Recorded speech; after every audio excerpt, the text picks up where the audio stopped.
Alright, so we're back for part 2 of this, which is going to get more into what this is actually about. I think, if you haven't realized by now, we're really ranty people. Yeah. And we really love music. Really love music. Yeah.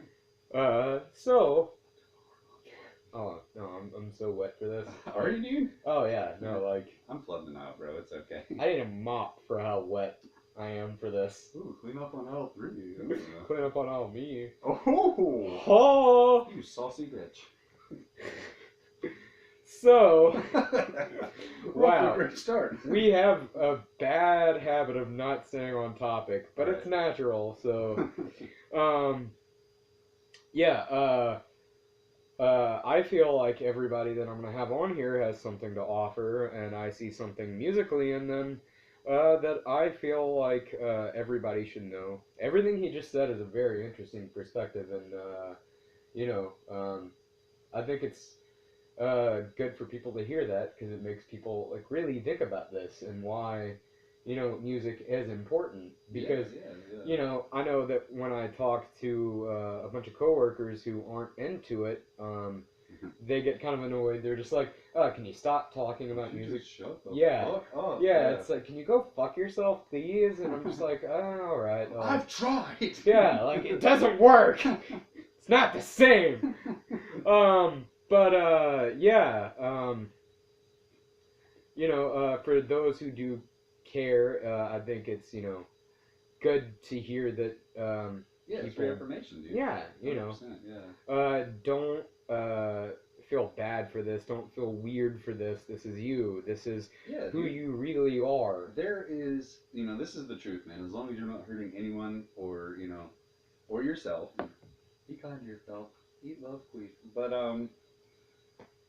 as long as there is no guilty pleasure, really, it's just pleasure. Why can't it just not be, hey man, I'm enjoying myself, Yeah.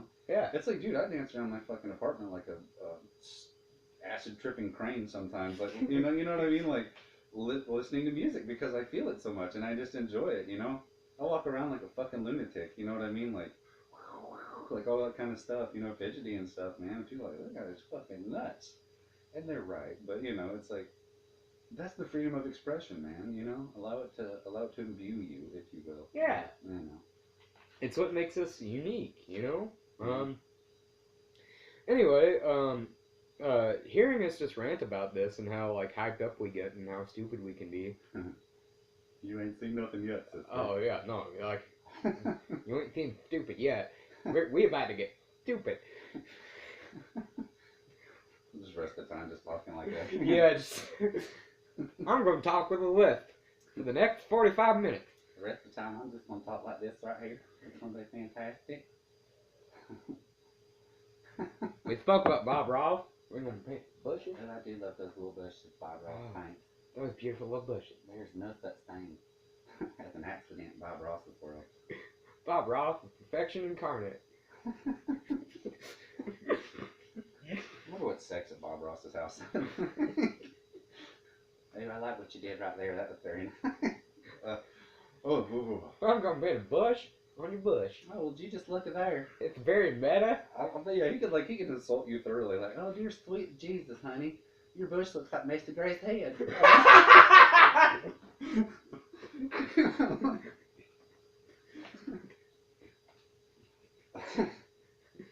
Oh, you need to take my meds. Your tree looks like Theo's face. Oh, your asshole looks like the guy from the Counting Crows. Which I love that guy. I mean, it's been a long December already. Yeah, like, no shit, we're like, what the fuck? Back on topic. Nobody's alone in this weird, like, fucked up thing. So here's affirmation. Keep doing what you're doing because it's you. Yeah. Love it, man. Dare to love it. Choose love every time. Love yourself for this, because whatever you think is like weird, like just accept it and like masturbate in the mirror because you're beautiful. I think you're gonna make like another De Niro in that Taxi movie. If we're not careful. But like, no, man. I mean, like I told you earlier, dude. I went to Harry Potter burlesque last night, and if that is not reaffirmation, there are a bunch of crazy fucks out there, man. Nothing is, you know.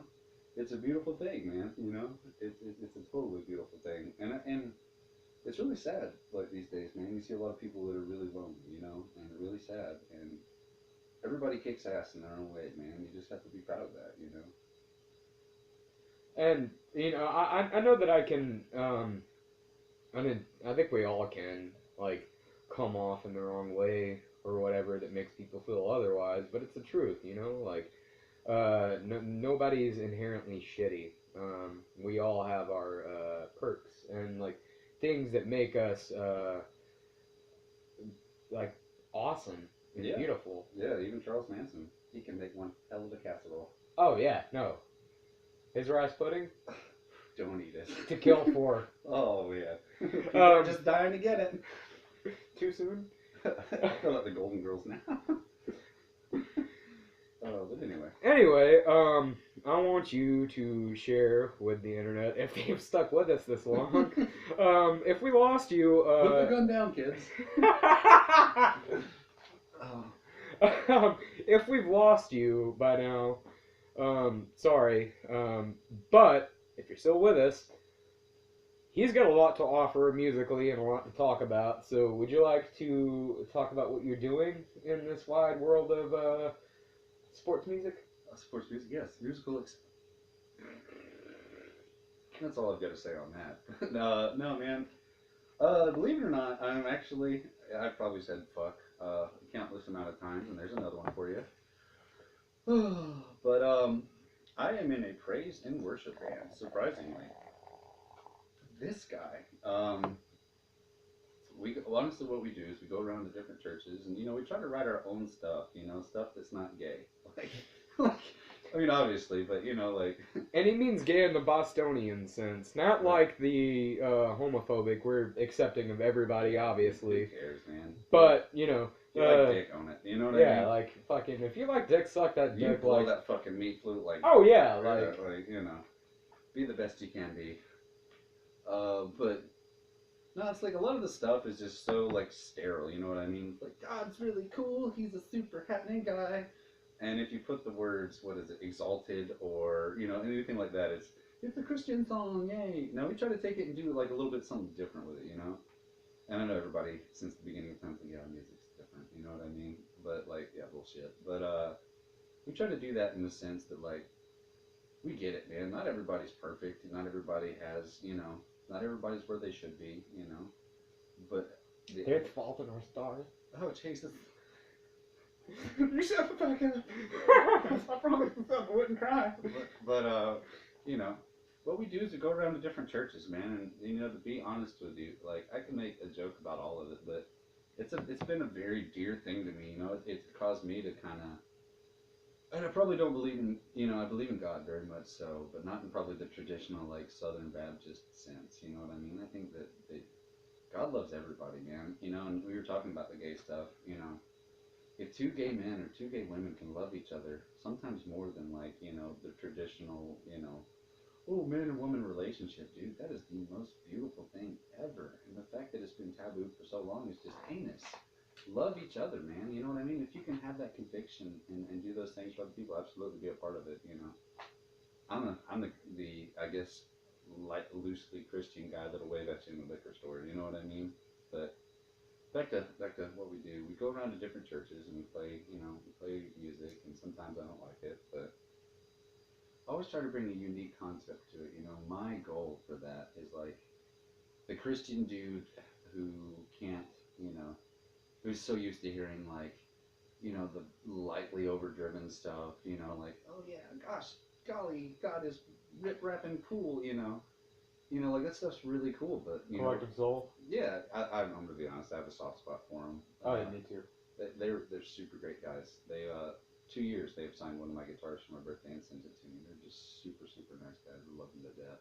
But basically, what we try to do is just what my I guess my main goal is to play guitar in a way that it's like, oh wow, this is cool, you know, especially for Christian music because this stuff normally sucks ass. You know what I mean? And I don't love the name of the band. It's Missing Piece. Gay. I recommended Bloody Vaginal Belts, but they didn't go for that. Yeah, well, nipple belt. Ed Gein inspired. Yeah, there you go. Nipple belt. Belt of nipples. Yeah, I recommended Dick Shoe, but they didn't go for that either. Fucking cock noblet. Noblet's not even a word. Noblet. That's what's on my dresser, so I pull it out with it. Grab that little noblet. It gets small on a cold day, but you know, like that's the kind of stuff that we try to do. And you know, I promise that my noblet's a grower.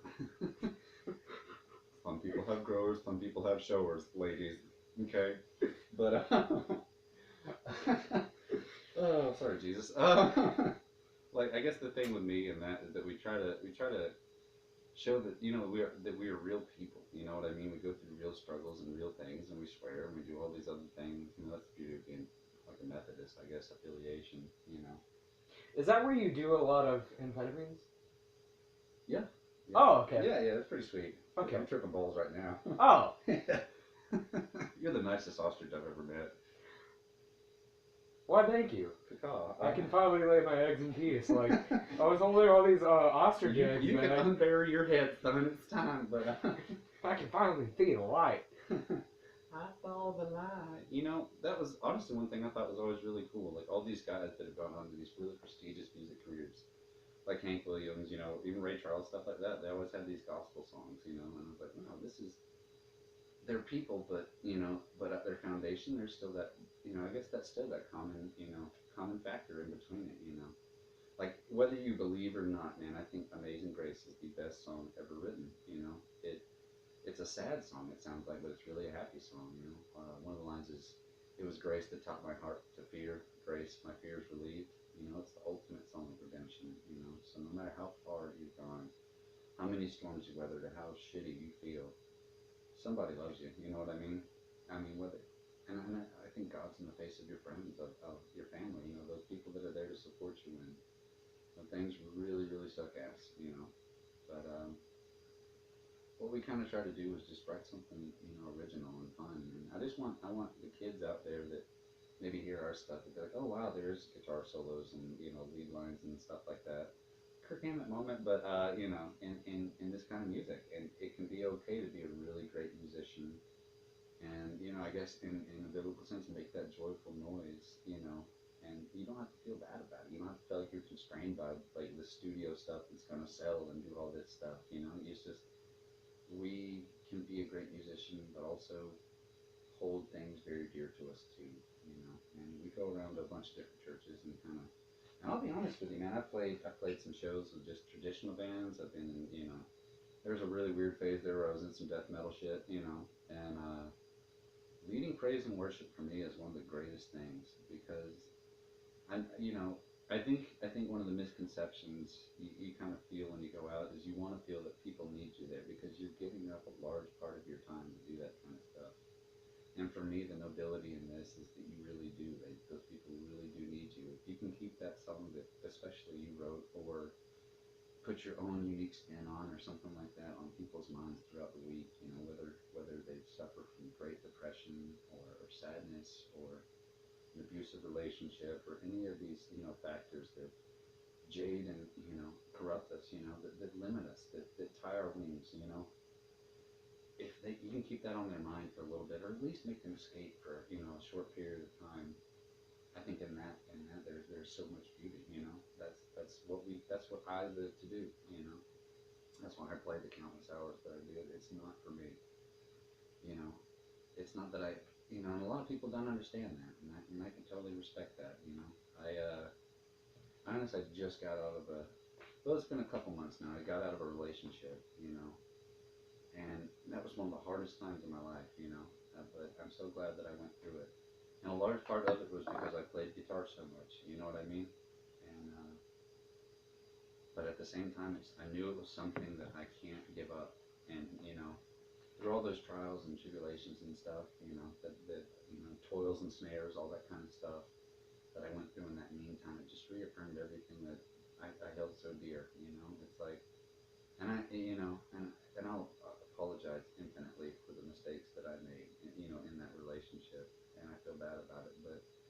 the same time, I had to come to terms with the fact that I'm also very excited that the future holds somebody else for me that is accepting of that, and that can be my sanctuary, my shelter from the storm when I need it most. Like we get so pissed off, because it's like things don't happen in our time, and maybe that's why I went to kind of God and stuff like that, because it's supposed to happen in His time. And only when we feel the worst do we get the most, out of life. And I know that's insane, but like for me, I truly do. I think I've had anxiety since I was a child, and I do struggle with, as I before mentioned, depression. But there's a line in a Tom Waits song that has always really stuck out to me. He said, "I'm afraid if I exercise my devils, my angels may leave too." Please call me baby. Yeah. There's also a line in that song that's really great that people do crazy things when they're wounded. Yeah, everyone's been insane. Yeah, which I definitely relate to a lot. Yeah. I guess I didn't mean to cut you off. I'm sorry. No, you're fine. Let's say to further expand on that, man. I read the book, The Art of War, and it wasn't at all what I thought it was going to be, but it was a delightful surprise. It says the true warrior doesn't, prevents the altercation altogether. It's about being a whole person, not being an angry or malicious person. That kind of stuff is kind of how we have to live our lives. We're going to get shit on inevitably, but if we are big enough people to take that in, process it, and use it to our own good, I think that's really one of the keys to life, and that's what I try to provide through music. Is I can't tell you how it feels, man. Like to look out and when you're playing a song and people are crying because of the heartbeat they had, or shaking at what they feel. You know what I mean? It's so amazing. They sit there and they hang on your every breath and sing for you. And it's not a self-serving thing like, oh man, I'm awesome doing this. But it's like, I am helping these people. I always try to find that person that looks the most sad, in the audience, and play to them. It's like, I know your week's been bad and I know times have been tough and you think things aren't ever going to get better, but they will. They absolutely 100% will. And one day you're going to be able to look back at this and smile, knowing that you made it through this storm and you are who you are because of all the shitty things that have happened to you in your life. And I think that is the greatest gift I think I've ever been given, is the ability to be able to do that. And it seems kind of like kind of a burden some days. When you feel like you're going to collapse under your own weight. But I know I would miss it dearly if I didn't have it. You know what I mean? So I feel so incredibly privileged to be able to do that. And that's the thing, I guess. Like a lot of people are like, oh, Christians suck and they're assholes, and that's true to a certain extent. But like, they're like everybody else, dude. They all take dumps. They all, you know what I mean? They all do these things and have these problems and all this stuff that goes on. They're real people. And I think because they're wounded or trying to figure out, their own stuff, they come off as that way sometimes. I know a lot of people that do that inside, outside, the faith, And that's what we do. I mean, I'm guilty of it, We all are, man. We all 100% are, but the only shame to ever feel from those kind of situations is you can't sit there and be like, oh man, I should have done this different. I'm going to lament on it forever and put myself in this huge quagmire, of like quicksand because I can't, seem to get over this. You have to let that, that side of yourself go and kind of live in the moment. I mean, the future is a wonderful thing to aspire to and to want to go to, but the truth is, this is our best life now. We have the potential to live it, and we have the luxury of living it, And that's why every person, it's probably invasive, but every person that has a hardship going on or something that goes on, if they let me, I try to give them a hug, It's my pleasure to be able to provide something for them they never thought they had. So maybe that they'll open their own eyes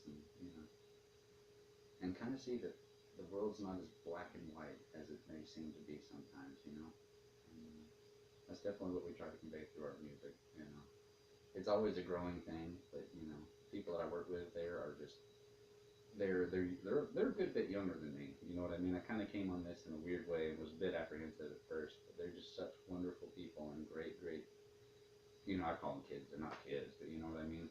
they're people that I care greatly about, and to be able to share that kind of thing and give them guidance so maybe they can avoid some of the crap, some of the self-imposed shit I went through when I was younger. That to me is, if I can mentor them, you know what I mean? And granted, everybody has to make their own mistakes. There's only you only really get validation when you go through and figure it out for yourself. But if I can even be there to catch these people when they fall, help them lift back up, so maybe they'll do that for me one day. And they've been great to me. This morning, for example, like I told you, that older lady that I met, she's like 72, 73 today. Wonderful, wonderful, just super lady. I met her. Yeah, absolutely. Here you go. No, you're good. She writes poetry and stuff like that, and I remember, God, I was sitting out on my back porch, just letting the wind hit my face, sitting there, feeling like I'd sat in a freezer for 10 years, just numb completely. I read that, and then I said something to her. I was like, oh, that's amazing. Thank you so much for doing what you do. I know that's probably really difficult for you. We've developed this really great relationship off of it.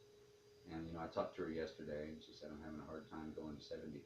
And I said, yeah, and we talked about it, and, I was able to be there for her the way she was for me. And she actually said that this morning. She said, thank you so much. I was able to make it through the night and see the day and enjoy it, as I can. A, because of my brother, and B, because you were there to lift me back up. And that's what I hope to really do with music, It seems obnoxious sometimes to be like the overly, it seems almost, I guess, inauthentic because you're like, oh, I'm always happy, No, it's not about that, Nobody is. That kind of music's not about that. It's about when you are feeling bad, having something positive to go to. It's like, even for me, like blues music is what I started out on, It's like, all that is a good man feeling bad, and like, that's a beautiful thing, I feel bad, so I listen to it, and I know that somebody else has been there. But then, I guess for me, I just wanted to take it a step further. Like, where does it go after this? I need that resilience, that unending, unbridled enthusiasm, you know what I mean? To pick me back up and make me whole again, And that's why we mentioned before Devin Townsend. I like the fact that he can make the darkest, most depressed or angry type of music that you could ever hear, but there's also the dichotomy or the hope, especially with his newer stuff, that there's the Oh, yeah. I have so much endless respect for him because he took what was making him money. He said, no, fuck that. I want to do, what I want to do? I want to make these softer albums and do all that kind of stuff. And I just have so much profound respect for that dude. and add like a gospel choir, which uh,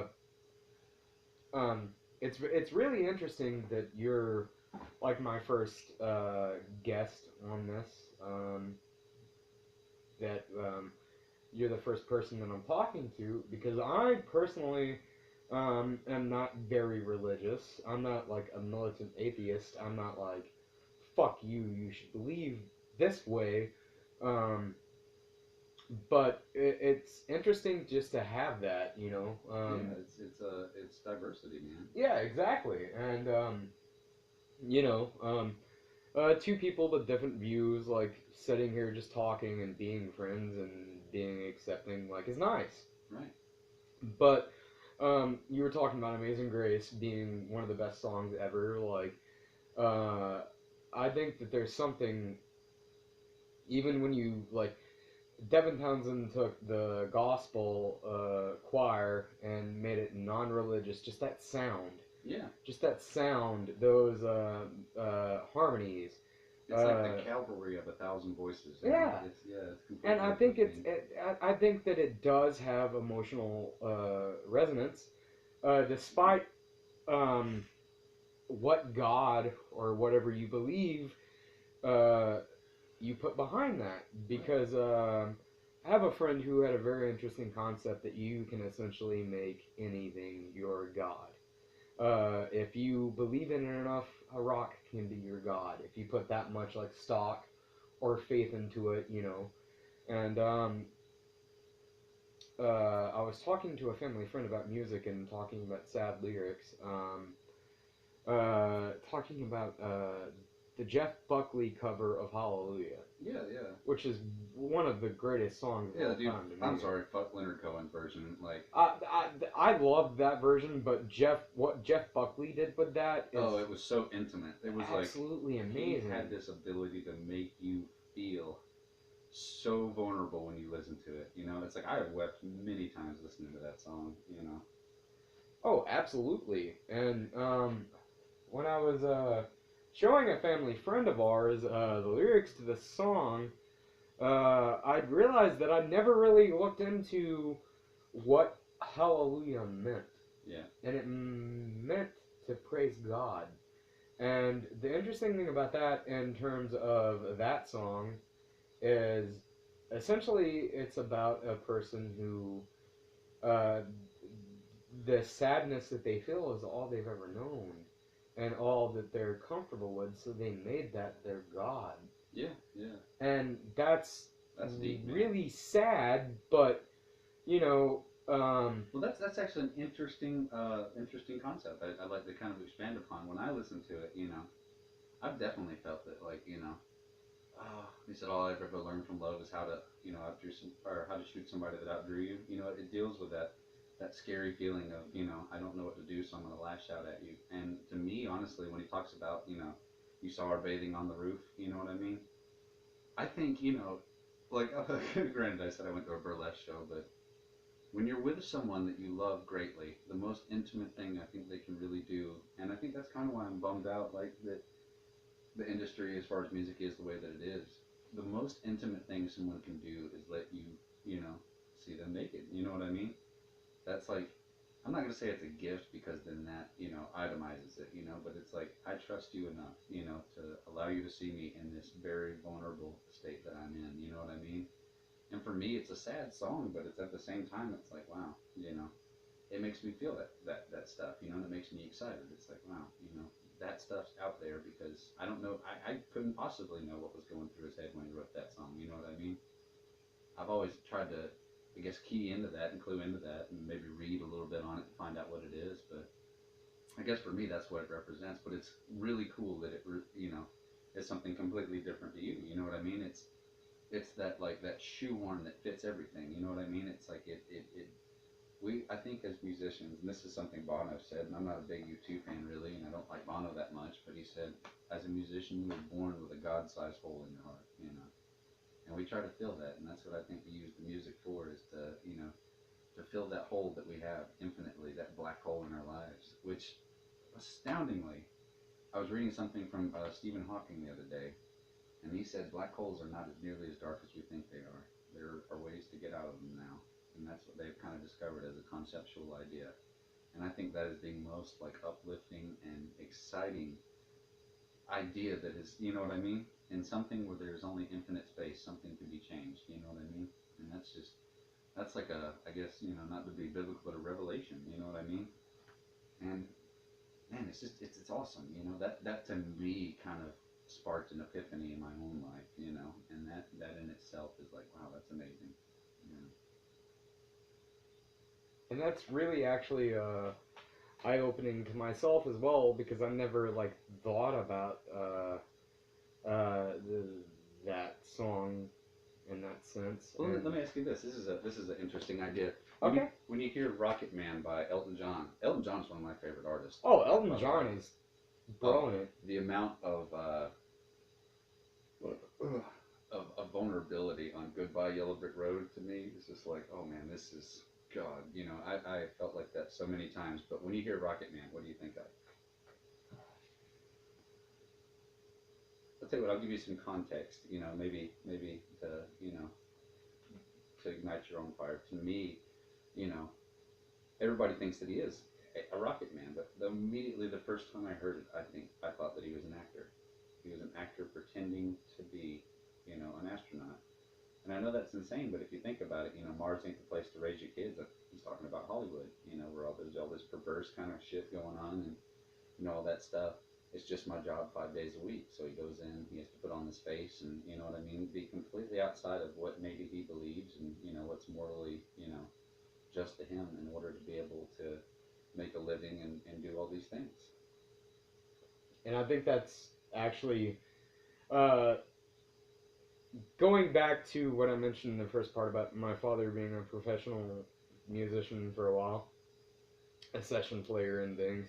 Um, he always warned me about that. The fact that You see fucked up stuff. yeah, the fact that it's not like a healthy environment, like show business in general. I don't think it's necessarily like acting in the sense, or it's performing really. Um, uh, All right, hold on. All right, go ahead. okay. Passing gas. Keeping it classy. Yeah. Anyway. Oh, that smells. You know.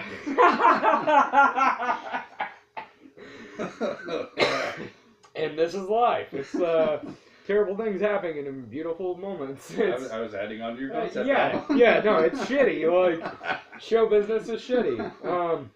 But yeah, just being a performer in general can breed like can be a caustic negative environment. Yeah. And he dad had always harbored regret about not like he had an opportunity to move to Nashville to play with big acts, really big acts, and he turned it down because his mom had told him that she was dying, and he stayed home. And he always harbored this regret about not going to Nashville and pursuing that. But I always like countered that argument with maybe I wouldn't be the same, in that environment. Not saying I'm perfect, I'm far from it, but I know that especially in the conversations that him and I had, you would cease to exist in the form that you are now. Yeah, and I know that he is is proud of me, despite my faults and everything. Well, that's what makes you able to love somebody. I think if somebody were consistently just like this profound, you know what I mean, shining beacon of light and hope, you can't, that's kind of like I said. I hate to keep taking it back to it, but like that's what's fun about like religion to me. If you were always that person, whether you be a priest, a deacon, the fucking pope, you know what I mean? The pope takes a shit. Let's be real. If you were that kind of person, Pope jerks off. Let's hope so. Like we won't admit it, but the Pope jerks off. Right. But like, if you were that kind of person all the time, you lose that ability to be able to relate to people. You know what I mean? And that is like that's music. That's the most valuable aspect of our lives. I think is relating to people. Whether it be in the midst of a storm or on the happiest day of your life. But go ahead, Stu. I'm sorry, I keep cutting you off. No, you're fine. But that kind of goes to the point of that's an interesting idea of Rocket Man because of the fact that I guess him going on tour or being in that environment like was him like having to shoot off into space like he kind of had to detach himself in a sense from his family to protect them because it's not it's not the kind of life you want them to have. Exactly. This is something maybe it might be new age like leftist liberal crap, but this is kind of how I feel about it, man. Your kids are inevitably going to experience all those things. You can there's a lot of people that come out sheltered and then they go out to college and fuck everything that moves, you know what I mean?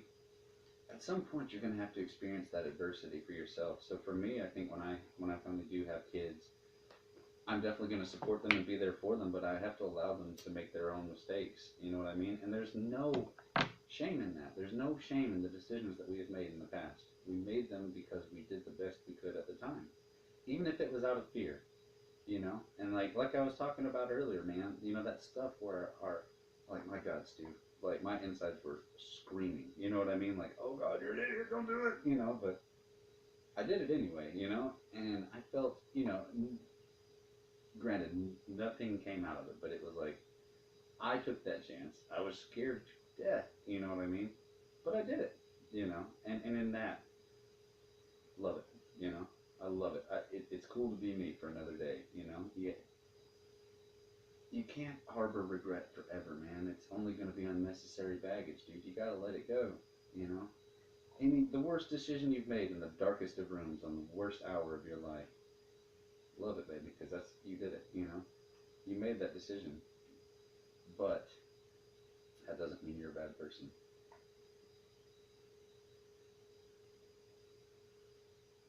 I mean, I think that everybody makes mistakes. I've made plenty. Yeah. I've definitely made plenty of mistakes that have maybe made other people feel low. Oh, I was a mistake. I'm happy they made it. Yeah. Yeah. No. I always ask my parents about that, and they always like are very adamant that uh, they planned it and it never happened. Oh, I believe them. Anyway, like I've definitely made mistakes, but I think that my ability to feel regret, in a sense, Grounds us. yeah, and I don't think I'm a bad person for it. I just think that I've made mistakes, and I'm trying to work more toward like not dwelling on them, and more like trying to just do better. Yeah, no, and I'll be honest with you too. You know, I've made a lot of mistakes in my life, and one I used to make, and very, that relationship that I just got out of, right? For it's been a couple months, and it was sad because I was kind of already over it when it ended. You know what I mean? What I did in that scenario was I chose what was safe because I was, you know what I mean, afraid to dare, afraid to dream. You know that I almost couldn't accept that there was some, there is somebody out there for me that is, exactly what I need. So I played it safe, and I now reap the benefits of that. And I just hope the best for her. You know what I mean? And I'm so sorry that she had to be that. But we learned so much from it, and even with an ending on kind of a down note, it's like Star Wars. The second movie, it ended on a down note, but it came back triumphantly. It's like that's what it's about, dude. That's what it's all about. Is coming back. The phoenix to me is like a perfect symbol for how I feel sometimes. It rises up out of its own ashes and comes back as something completely new. And I think that's what we have to do as people. That's our privilege to be able to do that. And a lot of people I don't think give it that thought that maybe it deserves. But oh, I'm sorry. What I was actually getting at in that situation is what we are given the profound ability to do, and what I went back to go do. After that, because like me, dude, I'll be honest. I have honestly objectified women, wrongfully so, for a long time. You know what I mean? Well, if you'll allow me to interject there, Yeah. I think that that's unintentionally men in general. Um, Right. Yeah. But at the same time, we can't have animosity towards those that don't understand that yet. That's their path to walk, and they have to figure that out. But unique situation that we have, and what I went and did after I kind of discovered all these things, I went back and I apologized to every woman that I've ever treated that way. You know what I mean? Because they didn't deserve to be treated like that, and I shouldn't have done that. And some of them forgave me and were like, "Oh my goodness, yeah, absolutely, I forgive you." And then some of them were like, "No, you." You know what I mean? And really, what that is I'm extending that to you, and if you don't accept it, I completely understand. But it's your own inability to be able to love and forgive. You know what I mean? That is hindering you from letting go of that. And in truth, I really just feel sorry for you. You know what I mean? And not like I have any kind of complex, like, I'm releasing myself of this. But it's like, I hope that one day you can find that kind of, and music has been a big key player for me in that, find that kind of inner, contentment. You know what I mean? But, I don't know. I feel like we've strayed probably pretty far. What? oh no. I mean, this is a really good talk because as a male, I've been guilty of that in the past. I'll admit that. And it's not intentional. Especially because it's not my goal to make anybody feel objectified or anything like that. It just um, by my own emotional stupidity or whatever it happened, you know? And I do feel regret for that, and I've apologized, and it's time to let it go, baby. You know yeah. what I mean? You know, for me, I can't tell you what's gonna solve that for you, but music was it for me. Yeah, no, I mean that's definitely like what it is for me as well. I mean it's always gonna be that. Yeah, yeah. No matter what, the whole point to that is the fact that it is music and that it is, my way to just process things. Um, Granted, I've never released anything or like recorded anything that's come to fruition because life gets in the way. Right. Part of the reason why I post all these like random snippets on Facebook is the fact that I don't have that outlet that's that definitive. So I do that as a way just to sort of like post snippets of like the actual me, and it's not really so much being self-indulgent. It's just putting it out there. Oh yeah, no, like for me, man, I'll post like something I've written or something I thought of, on social media, which seems like heinous, like an attention grab kind of thing, but I put it out there for the same reason that, everybody else does. I want them to have a great day. I want them to feel super awesome. And if the chaos of my own existence sometimes can somewhat give you, peace, or incite something in you, man, then it's I think my duty as an artist, as a musician, and as a human being to allow that to get out there, and you know what I mean. And I can't not give that up. You know what I mean? I just can't not do it. It's a double negative, but it's like that's part of it. That's part of music. That's part of life. That's part of this big grand picture that we all try to understand, but inevitably we never will. You know. It's all trying to like answer this question, solve this equation that I think we get um, so wrapped up as people uh, in the idea of trying to find the answer or achieving the goal that we don't appreciate the journey, the highs and lows of it all. And it's so lost on us, trying to get to the answer that we don't enjoy the journey. And music, in a sense, is a way to just sort of like it tells us where they're at. Yeah, yeah, yeah, and it's a way. It's a journey in itself, and I think that's like healthy. I think it's really healthy, Yeah, yeah. You identify where they're at, and it's like you place yourself on a map and kind of find out, where they're at and where you're at. It's like an emotional atlas in a sense. It's just like that is actually very like poetically perfect because a lot of times we feel like Atlas, like we're bent down like this, holding up, the weight of ourselves. Yeah, the weight of the world and our place in it, and it drives us to make mistakes and to do bad things. But with this gift of music and interconnectivity and sort of like roadmaps to how people got to certain places, be it highs or lows, it kind of gives us an idea of where to go, in a sense. Yeah, absolutely. I completely agree with that, and I think that's the beauty of it. That's gosh, man.